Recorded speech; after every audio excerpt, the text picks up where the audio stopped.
Look what I've got today.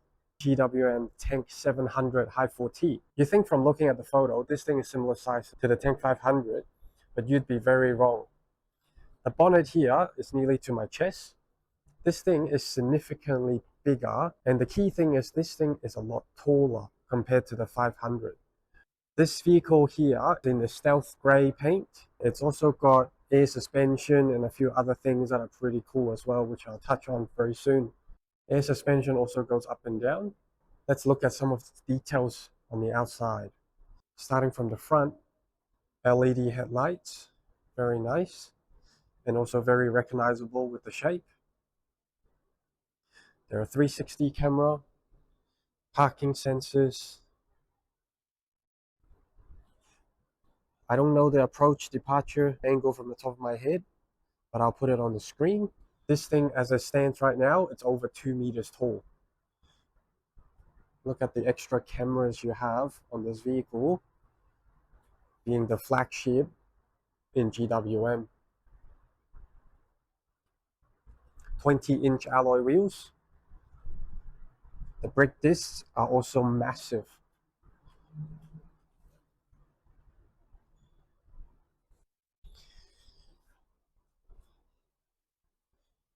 Here's the camera for the 360 or reversing camera. There's an additional camera up there for the digital rear view camera.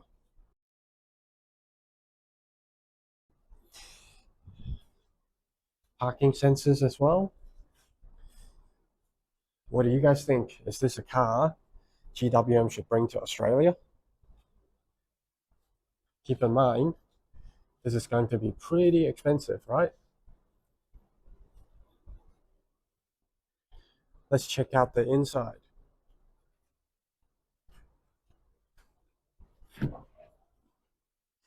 Electric side steps. In this really beautiful red leather.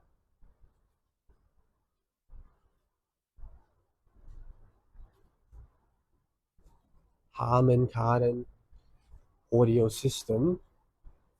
Just some of these finish and touch. Looks pretty good. There's a little grab handle as well.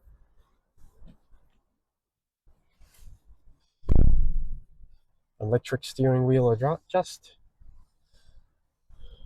Ambient lighting all around. One thing that really gives you an idea on how wide the car is the width of the center console. And the Tank 500's one is about that wide, I reckon. This is like nearly double the width. Very decent size storage bin.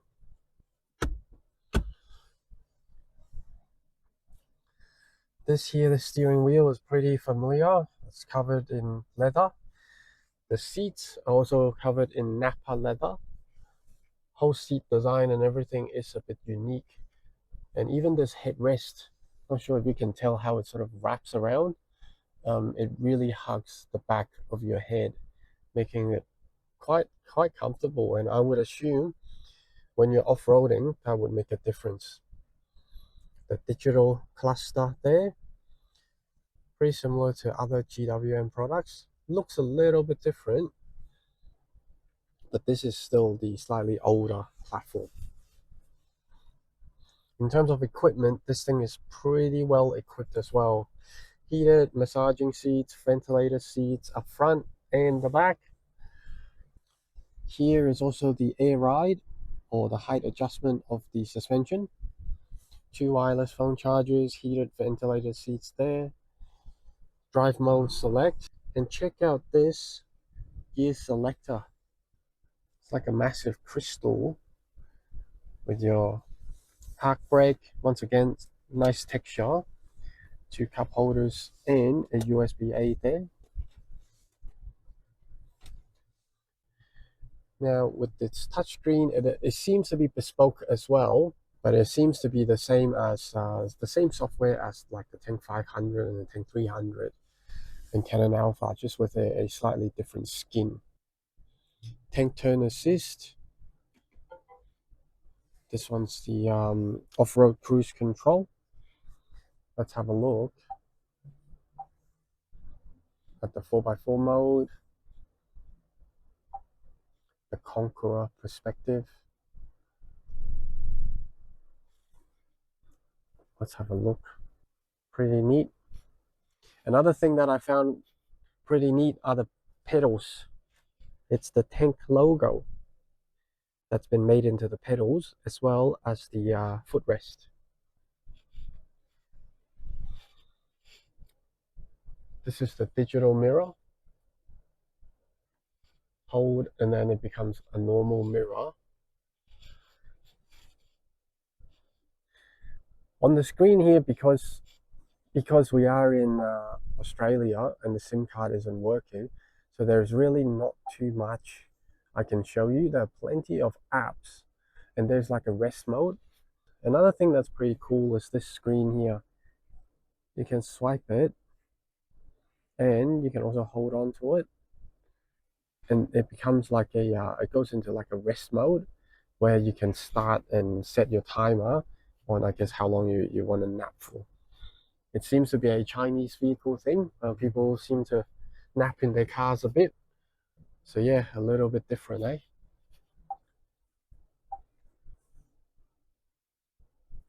This is also the Hi4-T system.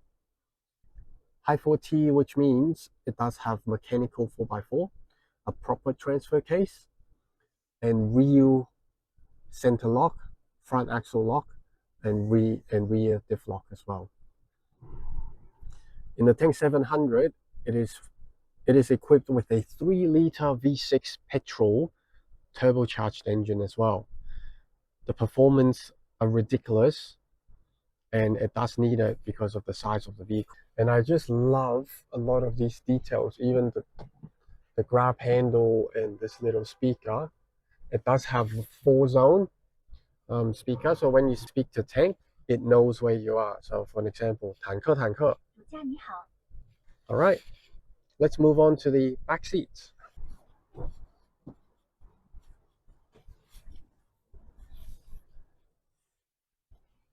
In the back here, nice big grab handle, leather, and all the nice features continue to come through. And look at that. Back screen here, where you can turn on your heated seats, control your AC, and in the center armrest here, first of all, there are a pair of cup holders, and there's also a screen where you can adjust your heated ventilator seats, your AC, the music, etc. A bit of a storage area there, and not sure if you can tell, but this backrest is electrically adjusted. Hopefully you can see that's like the normal seating position. This actually leans back quite a lot. Hopefully you can tell how far back I am. It's a decent angle for sleeping and napping, to be honest. Another cool thing is the window here. You press that and obviously auto window. Press it up, auto window. But if you do it again, the electric sunshade also pops up. Press it once, and then it's just the electric sunshade going away, and then click twice to open the window itself. This is a pretty luxurious 5-seater, 4-seater vehicle. But yeah, what do you reckon? Is it a missed opportunity for missing the third row? Let's go check out the back.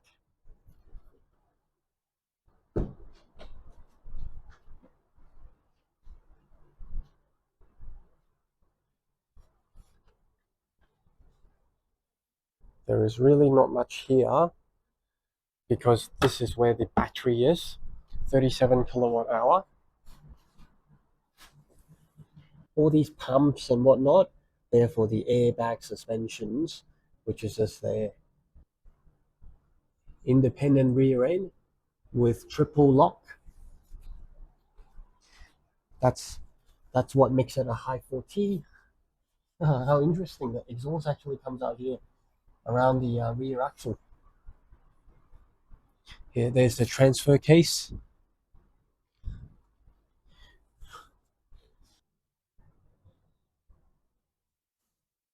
Here on the side are some buttons for you to fold the back seats as well. You can also adjust if you're lifting something heavy, lower the back of the vehicle to make it easier.